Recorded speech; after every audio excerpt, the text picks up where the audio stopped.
그래서 내가 우리 엄마들 오셨을 때 운동 뭐 하세요? 이러면 그냥 걷기. 관절염을 악화시키는 보행이죠, 그게. 그러니까 제발 내가 지금 걸어도 되는지 요거를 확인을 하시고 걸으셔야 돼요. 걷는 게 만병통치약이 아니에요. 무조건 걸으시면 안 돼요. 왜냐면 걸으면 걸을수록 퇴행성 관절염이 더 빨리 진행된다. 무릎 관절은 한번 수술을 하거나 한번 문제가 생기면 완전히 회복되는 것이 거의 불가능해요. 연골이 없으면 이제 무릎은 쓸 수가 없어요. 우리 몸의 모든 뼈랑 뼈 사이에는 연골이 있는데 제일 크고 제일 중요한 역할을 하는 애가 무릎에 있는 연골이에요. 무릎 연골은 한 개가 뜩 이렇게 있는 게 아니고 내측, 외측, 그래서 이런 초생딸 모양으로 한 쌍으로 돼 있어요. 두 개가 이렇게.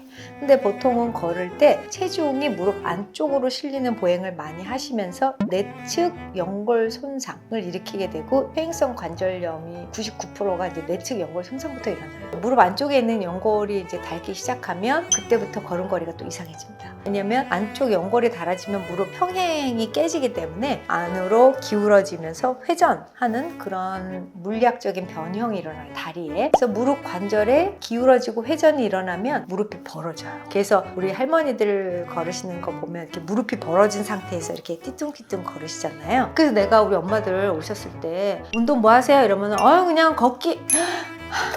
관절염을 악화시키는 보행이죠, 그게. 그러니까 제발 내가 지금 걸어도 되는지 요거를 확인을 하시고 걸으셔야 돼요. 걷는 게 만병통치약이 아니에요. 나 너무 답답해. 내가 걸어서 건강에 도움이 되는 상태인지 요걸 알란 말이죠. 퇴행성 관절염이 있으신 분들 무조건 걸으시면 안 돼요. 왜냐면 걸으면 걸을수록 퇴행성 관절염이 더 빨리 진행된다. 우리 몸에서 뼈는 너무 감사하게 재생이 돼요. 그래서 뼈 부러졌어 그러면 캐스트 딱 묶어놓으면 재생하는 세포들이 가서 얘네들 쫙 붙여줘요. 그러니까 뼈가 새로 자라. 그러니까 너무 좋잖아요. 연골은 안 그래요. 그래서 연골은 한번 손상이 되면 다시 복구할 수 없기 때문에 있을 때 잘해야 된다. 그래서 관절은 특히 보호하고 아끼고 달래가고 잘 트레이닝해서 평생 쓸 수 있도록 만들어 주셔야 돼요. 요게 중요한 포인트입니다. 되게 무릎이 아프다 그러면 60대부터는 다 퇴행성 관절염을 90% 생각하고 오세요. 근데 꼭 그런 것만은 아니고 관절 주변 조직이 이제 유연성이 없어지거나 몸속에 수분이 적어지면 또 아플 수 있어요. 그래서 수분을 이제 충분히 보충하는 거. 그게 이제 그 어른들이 보통 동네 정형외과에서 많이 맞는 히아루산 주사. 그게 이제 수분 100% 주사거든요. 이제 그걸 맞으면 무릎이 부드러워지고 안 아파지고 이제 이렇게 되는 거죠.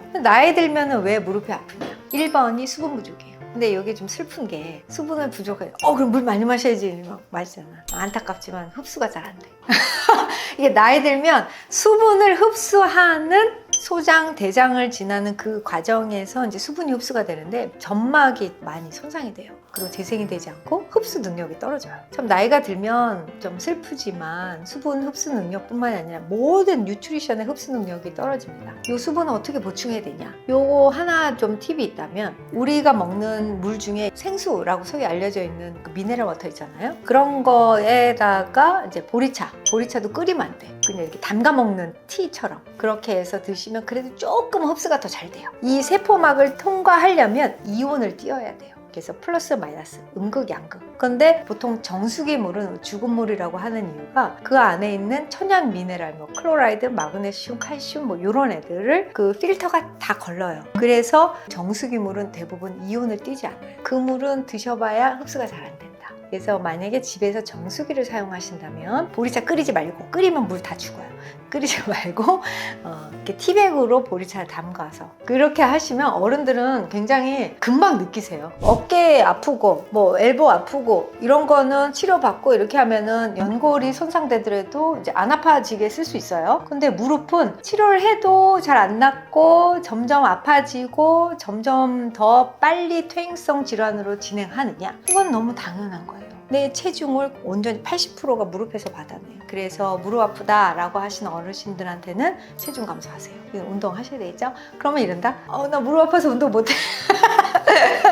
그런데 앉아서 하거나 서서 하거나 누워서 하거나 하는 운동들도 많이 있고, 또 체중 감량의 1번은 운동이 아니라 식단 조절이에요. 일단은 관절이 아프다. 하지의 관절이 아플 때 얘네들이 해주는 숙제를 좀 덜어줘야 돼요. 그러려면 체중 감량 반드시 하셔야 되고, 그 다음에 이건 정말 핑계를 할 수가 없어요. 꼭 하셔야 되는 게 허벅지 근력 강화, 이걸 하셔야 됩니다. 대퇴사두근이라는 무릎 위쪽에서 고관절 위로 쭉 직선으로 연결된 허벅지 앞쪽 근육이 있어요. 이 허벅지 앞쪽 근육이 얼마나 단단한지에 따라서 무릎으로 가는 체중이 얼마나 분산되는가. 그러니까 그 하중을 줄이고 싶으면 허벅지 근육이 단단해. 그래서 허벅지 근력 운동을 하십시오. 그래야 무릎을 건강하고 오래 쓸 수 있어요. 나 어른들한테 그냥 이 자리에서 맨날 얘기해. 이렇게 앉아 계시면, 자, 저 따라서 이렇게 1번이 엉덩이를 등받이인데다 딱 붙이고, 그 다음에 이렇게 무릎을 들어서 엄지발가락을 배꼽 쪽으로 당겨주세요. 이러면은 이제 일단 이렇게 무릎 위에 다리 근육을 이렇게 만져보면 힘이 딱딱하게 들어가는 게 느껴지실 거예요. 그러면 이제 이렇게 해서 이렇게 움직여. 계속 이 뒤 허벅지가 의자에서 떨어질 때까지. 이게 이제 제일 쉬운 거. 그 다음에 조금 난이도 있게 하고 싶다, 이러면은 이제 앞으로 와, 이렇게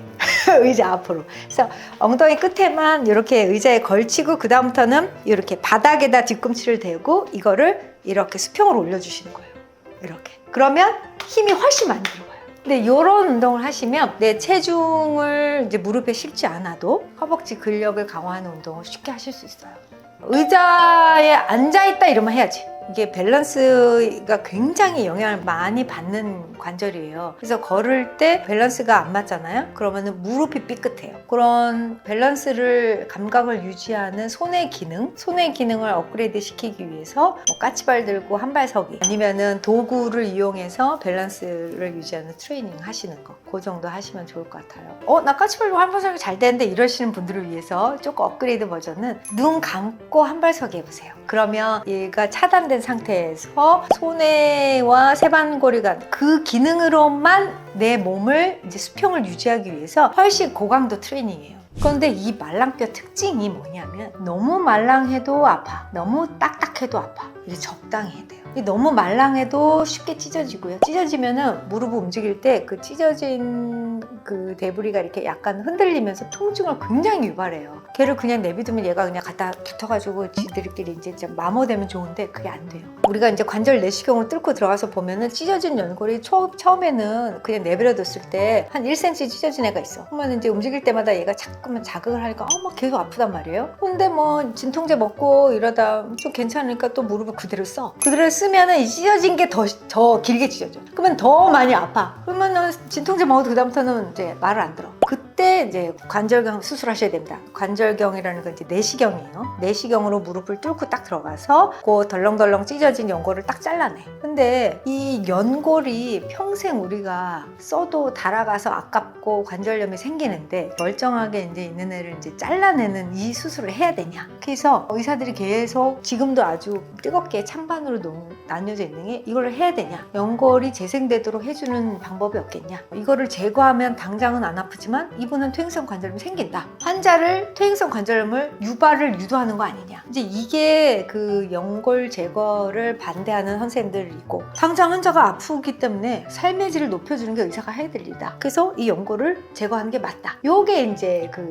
찬성하는 선생님들 의견이에요. 이 연골에 대해서 왜 이렇게 뜨겁게 찬반을 논의할 정도로 의학계에서도 뜨거운 감자가 돼 있냐면, 얘네들은 재생이 되지 않는 세포예요. 모든 연골이 그래요. 무릎 연골뿐만이 아니라 뭐 척추 디스크도 연골이에요. 재생이 되지 않습니다. 대개는 이제 젊었을 때 연골연화증 진단을 받고 한동안 뭐 안 아프게 관리를 잘 하시던 분들도 나이가 들면 다시 그 연골연화증으로 인한 통증이 생기실 수도 있어요. 그리고 관절 안에 연골이 이제 보통은 퇴행성 관절염이 1, 2, 3, 4단계로 나누는데, 3단계까지는 비수술적 치료로 가능하신데, 4단계부터는 연골이 없어서 막 뼈가 뭐 뭉그러진 상태라서 요거는 이제 관절 치환술 같은 거를 이제 하셔야 돼요. 자, 오늘은 무릎 관절을 좀 건강하고 오래 사용할 수 있는 방법에 대해서 소개를 해드렸어요. 그런데 이제 여러 가지 말씀을 드렸지만, 나 기억이 안 나, 뭐 하나만 좀 제일 중요한 거, 요거 궁금하시다면 뭐 제 입장에서는 다 중요하지만 그래도 하나를 좀 하셨으면 좋겠다, 요거는 근력 운동이에요.